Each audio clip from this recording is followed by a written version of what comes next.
I don't want to feel like 2016. By 11:20 at night, we were calling into Milwaukee to say, there's nothing left. Well, if you call into Milwaukee now, there's still a lot of votes left. Philadelphia, a lot of votes. So be patient. Democrats, don't go running for the refrigerator and finding a beer. Just be patient. We're not there yet. Democrats, don't go running for the refrigerator and finding a beer.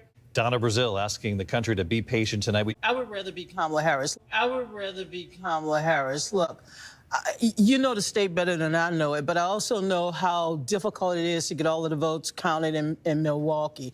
And also Dane. I mean, Dane had not only a significant early vote, but also a great turnout today with the same-day registration, as well as some of the young people in line. So I still believe the verdict is still out. We may not know Milwaukee, the final verdict, until sometime tomorrow morning. Could be Too right. early. You could be right. Well, you owe me a beer. I don't think you're going to be right, but you could be. I'm not saying I'll it's take over. Milwaukee best. I mean, I'd rather be where we're at. Spotted cow. But Dane County, they've already counted 94% of the vote. And she seems to have fallen short. That's a... John, these are razor-thin margin. Yeah, I for mean, sure. come on, let's not try to win by a blowout. I mean, she's getting there. But let's look at the map that shows the outstanding vote, Rick. Yeah, by party here. Yeah, I mean that's Milwaukee. That's exactly what Reince is talking about. It's a huge amount of vote that is Milwaukee. That's why 43,000 is not necessarily a safe lead. Madison, a little bit of a smaller dot, but there's some red spots on the map as well. You go out to the west, to St. Croix. I mean, we don't really have any vote there. It's not over. A lot of votes still to count, but the trend lines are clear. And what you are seeing is potentially Donald Trump on the precipice of the greatest comeback in American political history. I mean, we've never seen anything like this. But a major vibe shift here. I had one Democratic source tell me that the vibe is not good. And this is brutal for them, David. In order to make up for what Donald Trump has been doing in the rural areas. Yeah. That's a concern now that we're looking at the blue wall. Nobody wants to go to bed at night thinking we just got the blue wall. We saw how it was cracked. It wasn't cracked because really Donald Trump didn't hit anything. Hillary kept the door open. And now we see that we have a situation where Philly's going to have to overperform, but there are red places that are still coming in Pennsylvania. And Wisconsin, Milwaukee will have to overperform. So, yeah, there may be a narrow path, but I don't know if I have my rosary beads on me. Yeah, Reince. This is so far, it continues to trend the wrong direction for Kamala Harris, the right direction for Donald Trump. Every one of these states is continuing to move in Donald Trump's column. This is shaping up to be a really big night, obviously, for Donald Trump. It's not just a reset. I think it's more than that. It's a realignment.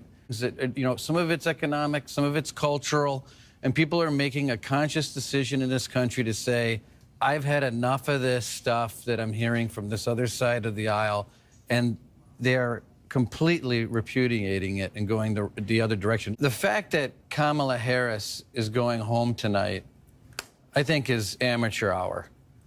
You know, she has an obligation to speak. This pathway for her might be narrow, but it's also might be walking through the eye of a needle. She should say something to the people that adopted her as their nominee because they were just told by the president to do so. And she's leaving the country hanging now all night. And I think it's ridiculous and it's childish. Well, first of all, we're a very divided country. We're very polarized. And while, you know, I'm not sitting here excited about the returns or the results. There's still a path. There's still a path. Remind me again why anybody should believe what Donna Brazil is saying here, especially since she was caught lying about giving the questions that were going to be asked at a town hall debate in 2016. Because you were accused of receiving a debate question before a CNN town hall where they partnered with TV One, and that you had this question on March 12th, that verbatim was provided by Roland Martin to CNN the next day. How did you get that question, Donna? Well, Kelly, since I play straight up, and I'll play straight up with you, I did not receive any questions from CNN. Let's just be Where'd you very get it? clear. Where did you get it? First of all, what information are you providing to me that will allow me to see what you're talking about? Everybody You got the is WikiLeaks leaking released a private March information. 12th Podesta email showing you messaging the Clinton campaign with the exact wording of a question asked at the March 13th Kelly, CNN TV1 Kelly, Town Hall debate. Kelly, Where did you get it? You know, as a Christian woman, I understand persecution, but I will not sit here and be persecuted because your information is totally false. What you're telling the American people. I'm getting it from Podesta's email. Well, Podesta's emails were stolen. You're so interested in talking about stolen So you material. deny it. You're like a thief that want to bring into the night the things that you found that was in the gutter. I'm not. Let Donna, me just tell you what I said from day CNN's one. Jake Tapper Kelly, came out and said this was unethical. Somebody was unethically helping the Clinton campaign. He said, I love Donna Brazil, but this is very, very upsetting. My understanding is that the CNN, email to Donna Brazil, my understanding is that the email to Donna Brazil, this is Jake Tapper. My understanding is that the email to Donna Brazil came from either Roland Martin or someone around Roland Martin. He said, this is very upsetting and very troubling. That's your own colleague at CNN. It's not Megyn Kelly. Who gave you that question? CNN has never provided me with questions. Absolutely, ever. Nada. Well, when you said so, from time to time I get the questions in advance, what were you referring to? Because in that email, you offered the exact question that one of the moderators, Roland Martin, then proposed the next day. And this also begs the question, why would ABC News have this woman on for election night 2024 when she got fired by CNN long ago for this whole mess? Well, we begin with some breaking news, a stunning confession from former DNC Chair Donna Brazil. Donna is finally admitting to what we all knew all along, that she leaked CNN town hall questions to Hillary Clinton during the campaign while she, Donna Brazil, was a contributor to the network. Brazil confessed in an essay published in Time magazine. There's still a path. There's still a path. And we'll come back to all of you right after this. Our live coverage continues here in a moment. A slim path, but a path continues.